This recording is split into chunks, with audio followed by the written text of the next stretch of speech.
All right, let's take a look at transitions now. And transitions are part of the logical flow for the overall essay, but here we'll focus on between paragraphs. And I want to make an analogy here. You guys hear music every day. You hear a song, right? A song has parts. It has a verse, a pre-chorus, a chorus.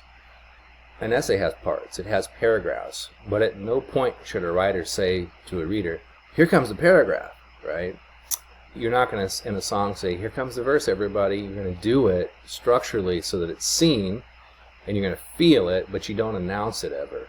So this is one thing that I see students still doing that really needs to be addressed. You don't structure your argument according to a preconceived list or the sources that you're looking at. You structure it according to your ideas and the way that you want to defend them. So to be more specific, one thing I see is that students still say the next source to look at, or the next thing we will cover. You'll never do that, all right?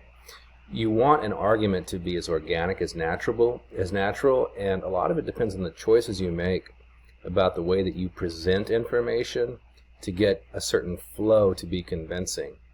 So it's the ideas, once again, that create transitions. So here I'm taking a look at the inductive paragraph that I wrote before, and I added another one after it that is deductive. So to remind you, the inductive paragraph will end with a claim, right? This one up here. NOLA.com has the best coverage of the days leading up to the beginning of this year's hurricane season. And the next one begins with the claim, deductive style. NOLA.com's coverage of the current season is also superior to other outlets because it is the most up-to-date. And then I have a lot of information here that follows this statement.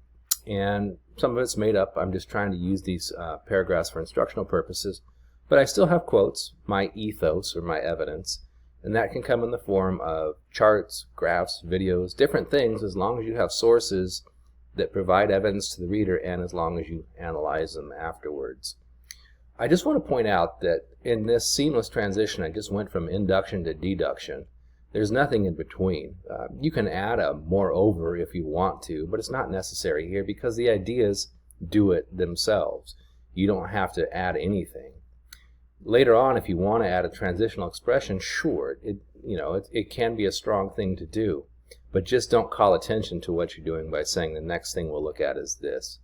Okay.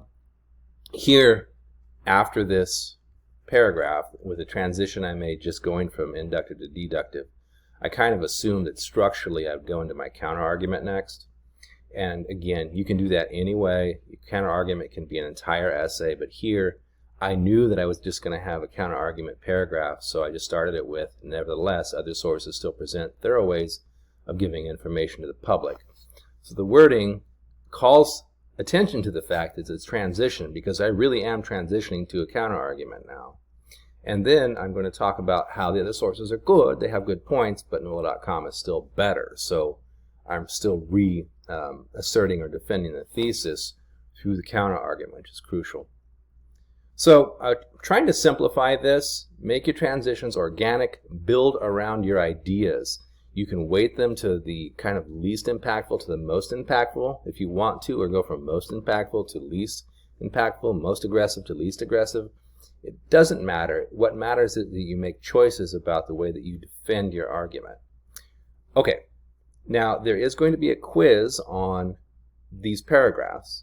And the transitions, induction, deduction, etc.